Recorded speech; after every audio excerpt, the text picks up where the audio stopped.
आज का हमारा जो लेक्चर है वो प्रैक्टिकल एग्जाम जो रेट के आपके हो रहे हैं उसमें आने वाला एक क्वेश्चन है। ये ऑलमोस्ट 14 मार्क्स का क्वेश्चन है जी, 14 मार्क्स का क्वेश्चन है रेट के प्रैक्टिकल एग्जाम्स।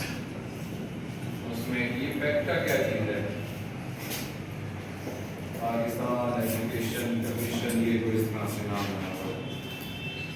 उसमें ये क्वेश्चन कितने मार्क्स का है? 14 मार्क्स का है।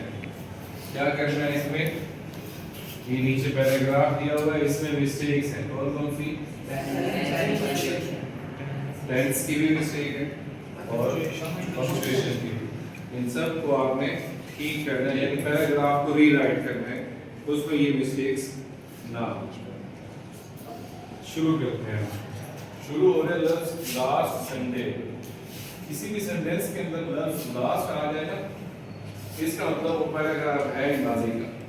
लास्ट का वर्ड आ जाए, यस्टरडे का वर्ड आ जाए, प्रीवियसली का वर्ड आ जाए, अर्लियर का वर्ड आ जाए, इसका मतलब ये माजी की बात है। तो लास्ट संडे ये हफ्ते का दिन है। संडे क्या है? हफ्ते के दिन जितने भी होते हैं, Sunday, Monday, Tuesday, Wednesday, Thursday, Friday, Saturday, और इसी तरह महीनों के दिनों के नाम, जनवरी, फरवरी, मार्च, अप्रैल, मई, जून, जुलाई, इनको हमेशा कैपिटल लेटर में लिखते हैं, चाहे सेंटेंस के शुरू में हो, सेंटेंस के अंदर हो, कहीं भी हो। क्या करते हैं? संडे गैस कैपिटल आएगा। ये पहली करेक्शन की हमने, ठीक है। लास्ट संडे मॉर्निंग, यहाँ तक एक फ्रेज बन रहा है। यहाँ तक क्या बन रहा है? एक फ्रेज कॉमा लगाएंगे यहाँ पर। तो उसके बाद नाम लिखा हुआ है, ये नाम है ना, सारा एंड हर फ्रेंड्स। तो नाम प्रॉपर नाउन है, किसी का भी नाम हो, अली हो, असलम हो, अहमद हो, असद हो, सारा हो, सलमा हो, ये प्रॉपर नाउन होते हैं।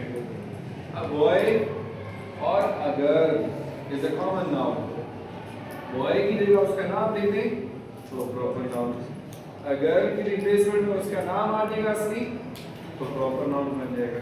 तो प्रॉपर नाउन को हमेशा कैपिटल लेटर के साथ, सारा एस कैपिटल आ गया, सारा एंड हर फ्रेंड्स गोज।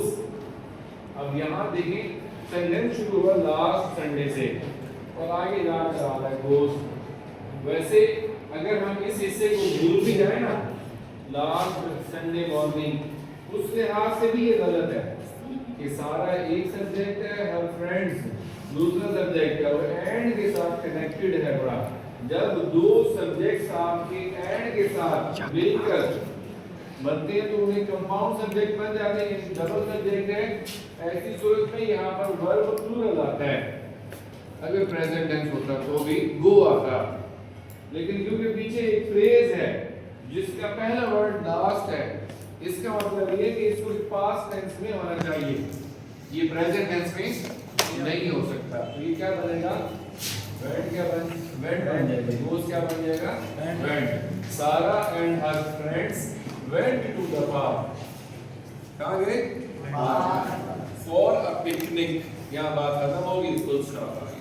हमें ये पता होना चाहिए कि कहाँ बात मुकम्मल हो रही है या कहाँ पर बात जो है वो क्वेश्चन की सूरत में जा रही है। क्वेश्चन बनने के भी कुछ असूल है ना, डब्ल्यू फैमिली वर्ड लिखा होगा या हेल्पिंग वर्ब शुरू में लिखा होगा और सवाल पूछने का अंदाज होगा, हमें वहाँ क्वेश्चन मार्क, तो पंक्चुएशन मार्क से हमें पहचान होनी चाहिए। फुल स्टॉप आ गई, बात यहाँ मुकम्मल हो गई। द सन, द सन के साथ हमेशा दा का वर्ड जरूर लगाना है, अकेला नहीं लिखना। The sun, the moon, the earth, the sky, the star, the planet, इनके साथ। किताबों के नाम के साथ भी दा का वर्ड लगता है। दरियाओं, झीलों, नदी नालों के नाम के साथ भी दा का वर्ड। न्यूज़पेपर के नेम के साथ भी, ठीक है। तो सन के साथ दी का word. The sun was shining, sun तो सिंगुलर है तो क्या आएगा? ये कोई इतना मुश्किल नहीं है, लेकिन ये गौर से देखने वाली बात है। The sun was shining, not were shining. Shining के बाद bright, नहीं, bright नहीं आ सकता। ये bright क्या है? क्यों नहीं आ सकता? क्योंकि ब्राइट जो है वो एडजेक्टिव है। अगर एडजेक्टिव लगाएंगे तो आगे कोई ना कोई नाउन लगाना पड़ेगा। अगर कोई एडजेक्टिव लगाएंगे तो आगे जिस नाउन को वो डिस्क्राइब करे। अकेला लिखेंगे तो फिर एडवर्ब क्या आएगा? Brightly the sun was shining, तो एडवर्ब आ सकता है। आगे नाउन नहीं है इसलिए तो इसका एडवर्ब बना। एंड बर्ड्स क्या लिखा हुआ है? बर्ड्स वाज लिख दिया। अब बर्ड्स जमा है, ये वाज है। या तो इसको बर्ड कर दो, एक परिंदा कर दो, ऐसा तो नहीं होगा, परिंदे ही होंगे ना। तो फिर इसको जमा करें, वाज की जगह लिख दें birds were singing on the trees. कभी भी सिंगिंग आए या चर्पिंग आए ऑन द ट्रीज नहीं होता, ये प्रपोजिशन की होती है, इन द ट्रीज होता है। क्या होता है? The birds are chirping in the trees. Urdu में यही होगा, परिंदे दरख्तों पर गुनगुना रहे हैं, पर उर्दू में यही आ रहा है ना, देखने में सही लगता है। लेकिन जैसे हम अल्लाह ताला पर ईमान रखते हैं, लेकिन जब ट्रांसलेशन करते हैं we trust in Allah, on Allah नहीं, ट्रस्ट इन अल्लाह। फिर यहाँ पर भी इन द ट्रीज आएगा, ऑन द ट्रीज नहीं आएगा। तो रब के ऊपर, वो तो रब के अंदर होते हैं ना। तो दे स्प्रेड्स, अब यहाँ पर दे से मुराद क्या है? सारा और उसके फ्रेंड्स हैं। नाम लिख दिया था ना यहाँ पर, सारा एंड हर फ्रेंड्स। या दे से मुराद ये इनकी रिप्लेसमेंट है, ये प्रोनाउन आ गया, नाउन को रिप्लेस कर। स्प्रेड्स आ सकता है, ये तो प्रेजेंट टेंस को शो करता है पहली बार। और अगर प्रेजेंट टेंस में भी हो तो दे के साथ जब आगे वर्ब लिखना पड़ता है तो वर्ब के साथ एस के एस नहीं आता, उस लिहाज से भी ये गलत है। और हमारा तो पैराग्राफ है ही पास्ट, उस लिहाज से भी गलत है कि यहाँ पर एस काटना है और इसको वर्ब की कौन सी फॉर्म कंसीडर करना है? सेकंड फॉर्म कंसीडर करना है, क्योंकि स्प्रेड की first second third all same. Spread की जिस तरह cut first second third all same होती है ना, shut S H U T shirt all same होती है। इसी तरह read red red pronunciation change होती है, लेकिन वो भी ऑल फॉर्म्स सेम होती है ना। इसी तरह स्प्रेड की भी first second third all forms are same, और इसमें तो प्रोनाउंसिएशन भी चेंज नहीं होती। तो यहाँ हम कंसीडर करेंगे कि ये वर्ब की सेकंड फॉर्म है, एस भी काट देंगे और इसको सेकंड फॉर्म कंसीडर करेंगे। दे स्प्रेड द मैट, क्या आएगा? क्या चीज बिछाई होगी? मैट। मैट नहीं, मैट तो फिर वर्ब की सेकंड फॉर्म है, वो क्या यहाँ तो नहीं आ सकता। तो क्या आएगा? दे स्प्रेड, ये spelling mistake, the mat under a tree. अब यहाँ पर बात मुकम्मल हुई, आगे एंड आ रहा है, मेरी बात अभी जारी है, एडिशन हो रहा है। एंड टेक्स आउट, अब बताओ टेक्स आउट आ सकता है? पिछले हिस्से में पास्ट टेंस यूज हो रहा है, यहाँ पर वर्ब की फिर फर्स्ट फॉर्म आ रही है, या फ्यूचर या प्रेजेंट दोनों नहीं आ सकते। यहाँ कौन सा टेंस आएगा? पास्ट टेंस आएगा। तो क्या बनेगा? दे टुक आउट, टेक आउट नहीं आएगा, क्या आएगा? दे टुक आउट हिज लंच। शुरू में तो दे लिखा हुआ है, तो यहाँ हिज आ सकता है। एंटीसीडेंट प्रोनाउन है, प्रोनाउन की प्रोनाउन से मुताबिकत नहीं हो रही। अगर यहाँ पर ही होता है तो फिर हिज लंच बॉक्स ठीक था, यहाँ पर तो दे है, तो इसके मुताबिक यहाँ पर क्या आना चाहिए? There lunch box. क्या आएगा?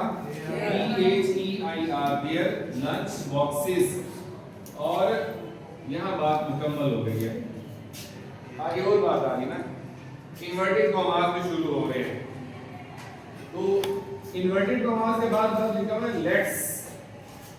ये इस तरह नहीं होता। पहली बात तो ये फर्स्ट लेटर है, इन्वर्टेड कॉमास के अंदर भी फर्स्ट लेटर हमेशा कैपिटल आता है, एल कैपिटल हो जाएगा, LET लेट, और ये अस, ये अलग अलग लफ्ज हैं।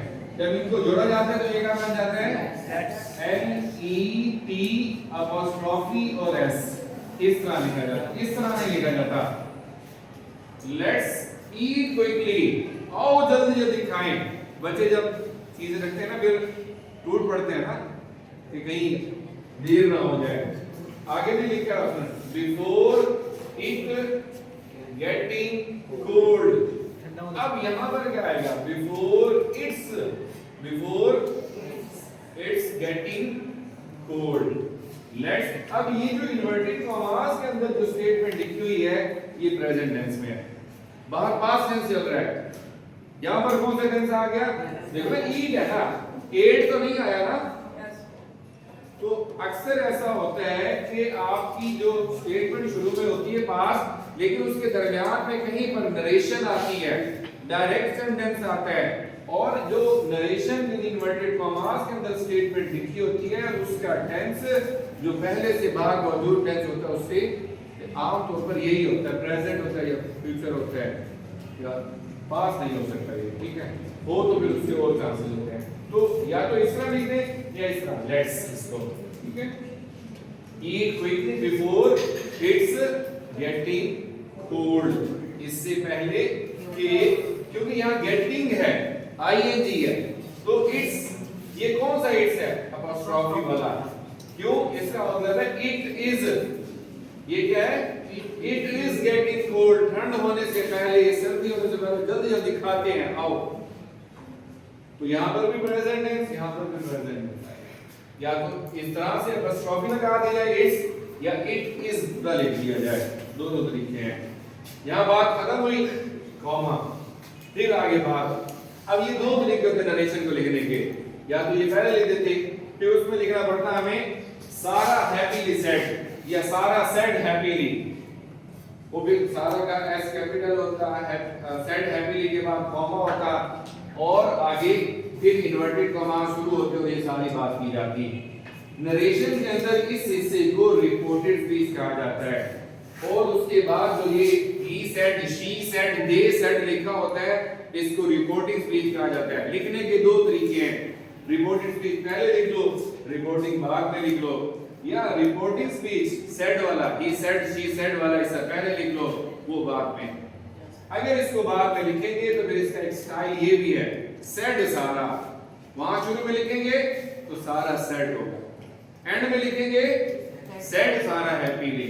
अब यहां पर बात मुकम्मल हुई है, यहां फिर कॉमा लगा हुआ है, कॉमा तो नहीं आएगा, क्या आएगा, फुल स्टॉप आएगा, ये कॉमा कट जाएगा। उसके बाद देखो ना, फुल स्टॉप की जरूरत है भी, अगला वर्ड भी तो कैपिटल हो रहा है ना, वर्ड कैपिटल हो रहा है ना, इसलिए हर फ्रेंड उसका दोस्त, कौन सा दोस्त, अली, ये यहाँ पर उसके बारे में बताया, इंफॉर्मेशन दी, फिर उसका नाम दिया। इसको एनाफोरिक रेफरेंस का एक वो होता है जिसमें पहले रेफरेंस दे दिया जाता है फिर नाम बताया जाता है। तो her friend Ali, for gods, फिर गलती आ, वर्ब के सेकंड फॉर्म के साथ एस लगाया हुआ है, फर्स्ट फॉर्म के साथ तो एस एस लगता देखा है, सेकंड फॉर्म के साथ भला आता है एस एस, कभी भी नहीं आता, ये तो ग्रामेटिकल ब्लंडर है, एस कट जाएगा। Ali for god to bring me abroad, अब यहां सेकंड फॉर्म है तो क्या यहां भी सेकंड फॉर्म आएगी,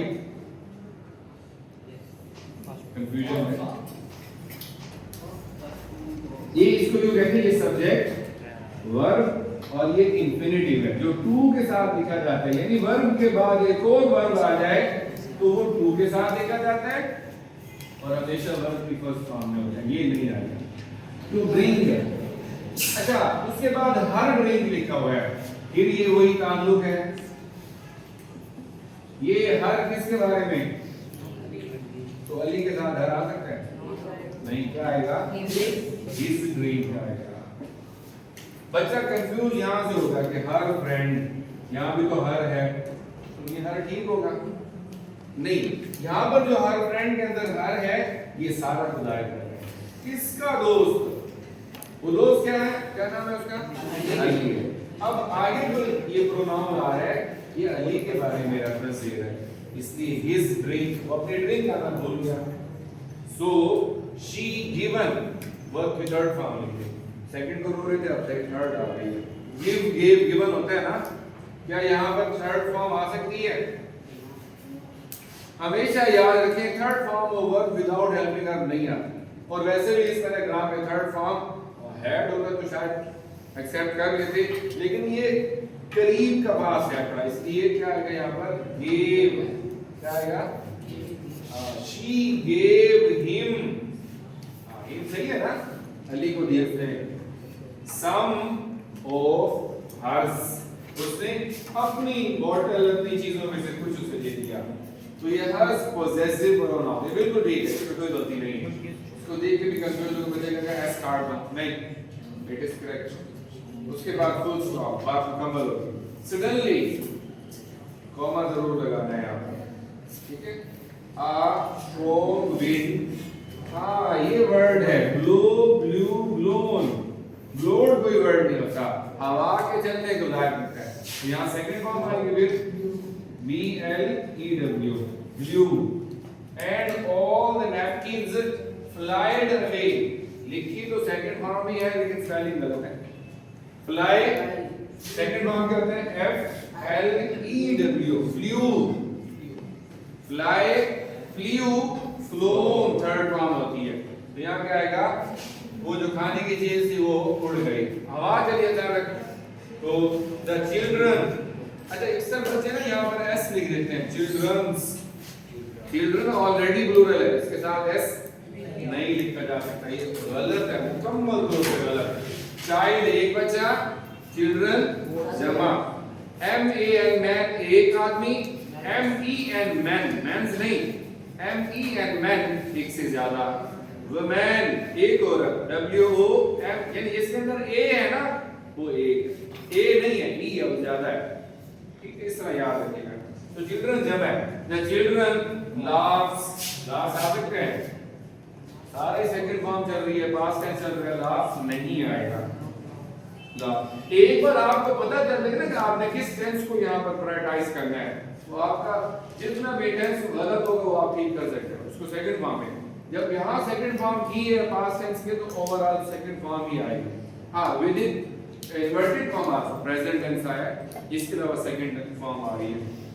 laughed loudly as they run, run नहीं आएगा, क्या आएगा second form. ran to catch, अब देखिए फिर वही चीज आ रही है, to bring था ना, तो to catch, अब ठीक है, क्योंकि इसको इंफिनिटिव वर्ब कहा जाता है। इंफिनिटिव एंड एक्स्ट्रा वर्ब, ऐसा वर्ब जिसका सब्जेक्ट ऑब्जेक्ट नहीं होता, ये वर्ब पहले से मौजूद वर्ब को डिफाइन करता है, उसके मीनिंग में इजाफा करता है। तो ये फाइनाइट वर्ब है, ये नॉन फाइनाइट में इंफिनिटिव है।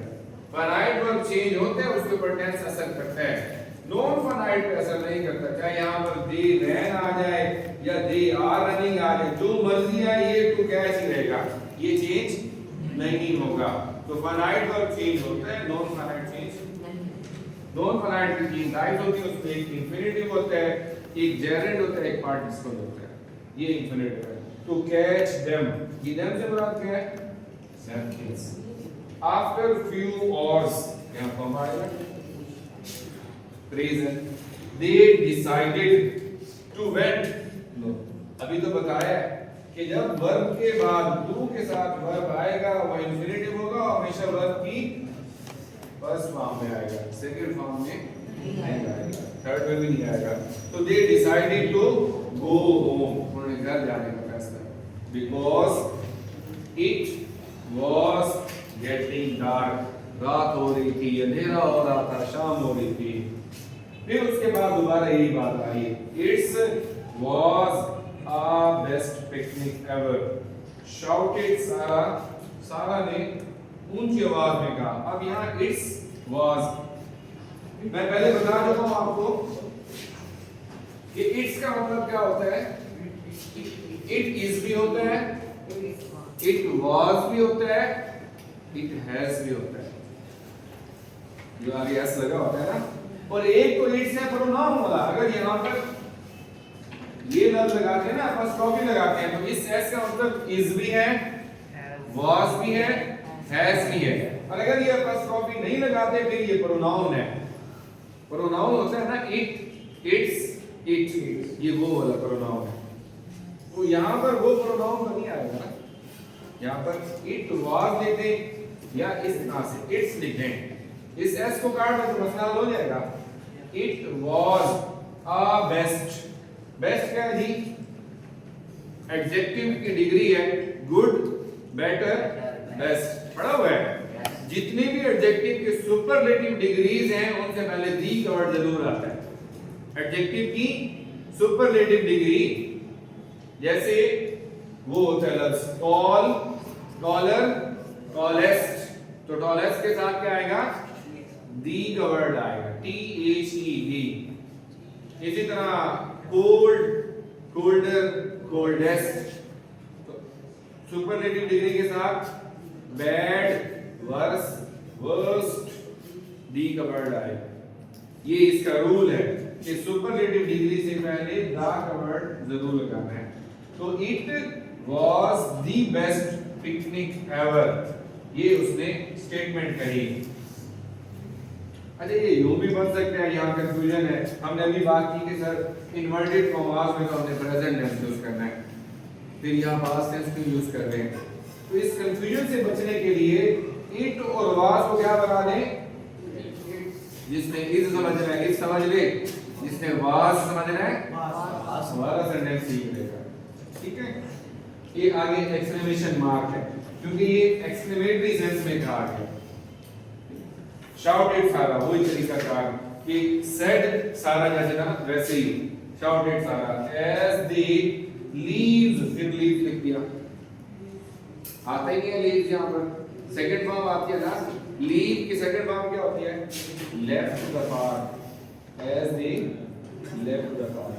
ये मिस्टेक्स हैं इसके अंदर हर तरह से, ग्रामेटिकल यानी स्पेलिंग की भी है, टेंस की भी है, पंक्चुएशन की भी है।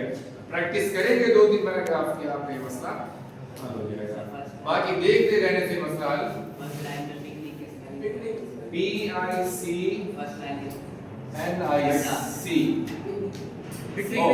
सी नहीं लिखा हुआ है लास्ट में, ठीक है। हाँ, पिकनिक के स्पेलिंग में बेटा सही, PIC, पिक एंड IC। सारा के फर्स्ट लाइन में सारा से लिखो ये ई लगा। हाँ, सारा के स्पेलिंग भी लो, नाम के स्पेलिंग में इतना इशू नहीं होता। चले, सारा है सारी नहीं है। ठीक है, समझ आ गई? Thank you.